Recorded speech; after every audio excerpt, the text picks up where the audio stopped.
Hər birini salamlayıram əziz abituriyentlər, xoş gördük sizləri. Bu günlər mən nədən danışacağam?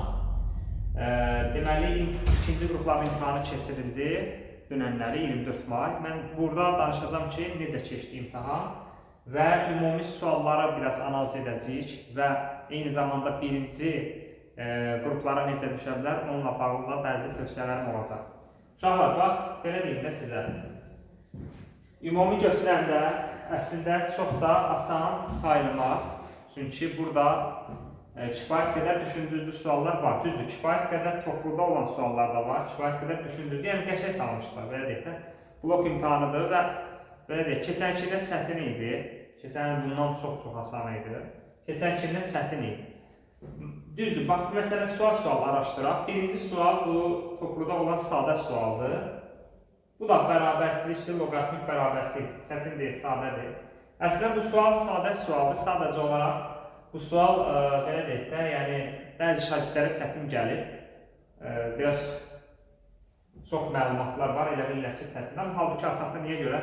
Çünki modul həmişə müsbətdir, üslub funksiya həmişə müsbətdir, kvadrat həmişə müsbətdir və burada bir kvadratik ifadə var, onun diskriminantı mənfi olduğuna görə bu da həmişə müsbətdir. Buradakı olan ifadələrin hamısı həmişə müsbətdir. Bəs həmişə müsbətdirlərsə bu, onda sıfırdan kiçik bərabər nə vaxt ola bilər? Sıfırdan kiçik ola bilməz, çünki hamısı müsbətdir. Sıfır bərabər ola bilər, o da x-in 2 qiymətində olur, çünki başqa heç biri sıfır ola bilmir. 2. Bu cəhətdən deyirəm asan. Bu sual uşaqlar orta bir sualdır, yəni şagirdlər burada da bəzən çətinlik çəkiblər, yəni oxşarlığı yaxşı bilmək lazımdır. Özü oxşarlıqdan 2 dənə sual salıblar. Biri budur, biri də deməli, situasiyanın 3-cü sualı. Bu çətin sualdır. Yəni, düzdür, bu topluda natural ədədlər bölməsində var və biz onu işləmişik, qaydasını da bildirmişik. Məsələn, sonuncu rəqəm məsələləri. Yenə də topluda da var, sınavlarımızda da var, bu sualdan çox işləmişik. Amma imtahan üçün bu çətindir. Yəni, imtahanda onu şagird o kombinasiyanı qurmağı, üçün qüvvətləri etdir, bu çətin sual sayılır. Bu uşaqlar, belə deyək də, orta sualdır, amma bu keçən illəri ikinci qrupları ilə keçən də düşmüşdü. İmtahandan bir gün əvvəl işləmişdik bunu, orada birinci rütbə olmağı istəyirdi. Məsələn, deyir ki, təpənüqdə birinci rütbə olsun. 2020-ci ildə hətta bu sual buraxılışa düşmüşdü.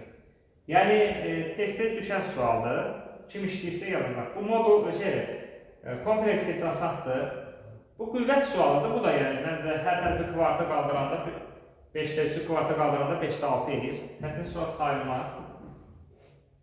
Bu vektordur, orta sualdır, maraqlıdır.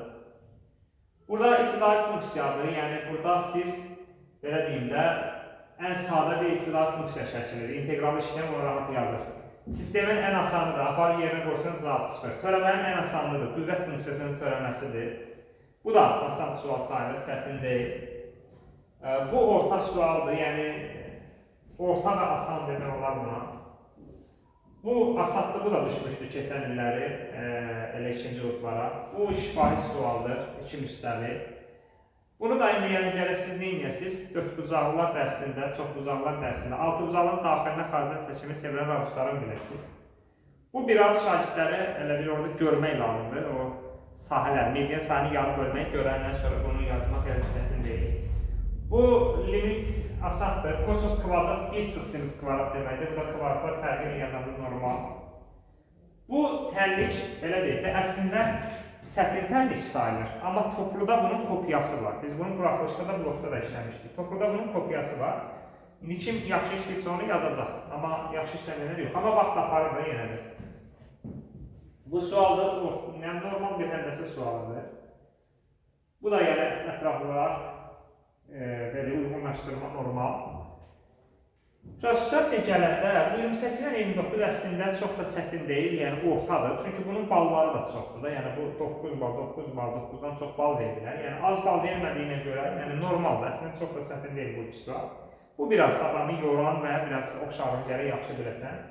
Ümumilikdə götürəndə uşaqlar, imtahan yəni orta düşübdür, yəni nə çox çətin, nə çox asan. Yəni kifayət qədər asan suallar da var. Kifayət qədər orta suallar və eyni zamanda bir 2-3 dənə də vaxt aparan, biraz çətinlik dərəcəsi artırmış suallar da var. Yəni, blok adına normal sayılır əslində. Yəni, blok imtahanında bu buraxılış deyil. Blokdur, biraz üst suallar daha çox olmalıdır. Yəni toplunu yaxşı işləyənlər, belə deyək, toplunu yaxşı mənimsəyənlər buradan rahatlıqla 27, 28, 29 yaza bilir. Təbii ki, 30 yazmaq və yaxud da 29, 30 yazmaq bu sənin gəlir riyazi qabiliyyətin yaxşı olar. Və yaxud da sən imtahanda gələ birinci üstünlüyü riyaziyyata verəsən ki, birinci riyaziyyatı həll edəsən ki, sən həm belə deyək, təmiz beyinlə birinci daxil olan kimi orada diqqətli olsan, məsələn, sən nə edəcəksən, 30 yazacaqsan. Hesab səhvi eləməməlisən. Yəni, belə deyək də 30 yazmaq üçün, yüksək yazmaq üçün gəlir sənin bir neçə tərəfdən üstünlüyün olar. Amma yəni normal olaraq bir çox şagird 26, 27, 28 yaza bilər. Çünki o dərəcədə dəhşətli bir şey yoxdur. Birinci qruplar bundan ola bilsin ki, bir azca çətinliyi artırılsınlar birinci qruplar üçün. Amma yəni, belə deyim də, çox da çətinləşdirməyəcəklər. Yəni, buradan biraz artıq ola bilər. Hələ 2 həftə var çalışsınlar. İkinci şansın da vaxtları çıxdır. İkinci şans nə vaxt olacaq? İkinci şans olacaq. İkinci qruplar 5 iyulda, birinci qruplarda 12 iyulda. Şans da belədir ki, onu indidən demək olmaz necə düşəcək, asan yoxsa çətin. Yəni, əgər oxuyacaqlarsa, hazırlaşsınlar şans imtahanına. Əgər çalışacaqlarsa, kimsə mövzuları yaxşı tam təkrarlaya bilməmişdirsə, çatdırmamışsa, bu bir şansdır ki, daha da yaxşı öyrənsin, geçsin, yazsın. Və yaxud da kimsə aşağı yazıbsa, o artırmaq üçün geçsin. Amma yox, oxumayacaqsansa, nə mənası var şansı getməyin? Yəni, şansı da bilmək olmaz. Asan da düşə bilər, çətin də düşə bilər, onu nəsə demək olmaz. Qısası ümumilikdə imtahanı nəzərdə keçirdəndə qəşəng salıblar, yəni normaldır. Yenə deyirəm, imtahandır da, yəni bu blok imtahanıdır. Biraz diqqətli olmaq lazım idi ki, daha yüksək yazasan. Amma yəni 26 ilməkdən yazmaq çox rahatdır. Təbii ki, riyaziyyəti üst səviyyə olanlar da 29, 30 yazacaqlar. Belə, bu qədər, belə deyək, əgər arzularınıza çatdınızsa, istədiyiniz bal topladınızsa təbrik edirəm. Yox, əgər istədiyiniz kimi olmadısa, şans imtahanına hazırlaşın. Şansa da yendirəm, özünüz hazırlaşın. Necə yəni? Əgər məqsədiniz varsa hazırlaşın, yoxdursa yox. Bizimlə birlikdə hazırlaşmaq istəyənlər nömrələri yaza bilərlər. Əgər kimsə bizimlə birlikdə hazırlaşmaq istəyirsə, burada nömrə qeyd edəcəm. 070 522 13 13 yazsın. Yəni bu nömrəyə yazaraq siz şans imtahanına hazırlaşa bilərsiniz. Yox, belə deyək, özün hazırlaşmaq istəyirsənsə, əsas odur ki, hazırlaş, və yaxud da fərqi yox. Əgər belə deyək də, oxuyacaqsansa hazırlaş, yox. Qoşulub qrupa, yola verəcəksənsə, bunun mənası yoxdur. Bu cür. Belə, uğurlar, yenə də dəstək videolarım gələcək sizlərə. Sağ olun, sağlıqla.